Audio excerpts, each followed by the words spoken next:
Electoral bond मामले पर मरकज को सुप्रीम कोर्ट से राहत मिली है। सुप्रीम कोर्ट ने बॉन्ड पर रोक लगाने से इनकार कर दिया। अदालत ने कहा कि इस मामले में जामिया समाअत की जरूरत है। अदालत ने सभी जमातों से रकम की जानकारी शेयर करने को कहा है। अदालत ने 15 मई तक मिले चंदे की जानकारी 31 मई तक मुहर बंद लिफाफे में जमा करने को कहा है।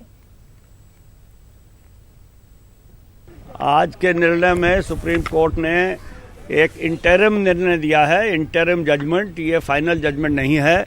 इसमें उन्होंने ये कहा है कि हर पॉलिटिकल पार्टी जिसको इलेक्टोरल बॉन्ड के थ्रू डोनेशन मिला है, उनको जिन्होंने वो दिया है डोनर के पर्टिकुलर्स, उनको इलेक्शन कमीशन को एक सील्ड बंद लिफाफे में देने होंगे।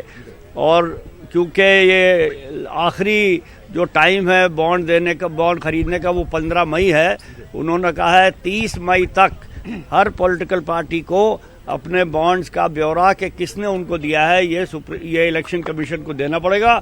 इलेक्शन कमीशन उसे अपने पास रखेगा और फिर आगे तारीख लगेगी जब फाइनल पूरा फैसला होगा।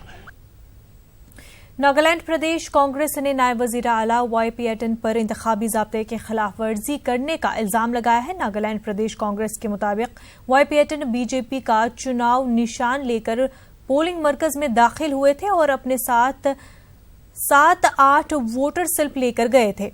इसका मतलब उन्होंने कई वोट डाले हैं। कांग्रेस ने उसे गैर जिम्मेदाराना और शर्मनाक अमल बताया है। चीफ इलेक्टोरल अफसर अभिजीत सिन्हा ने आज खुद नोटिस लेने का मुतालबा किया है। कांग्रेस का कहना है कि एक वोटर एक वोट का उसूल क्या नायब वजीर आला पर नाफिज नहीं होता।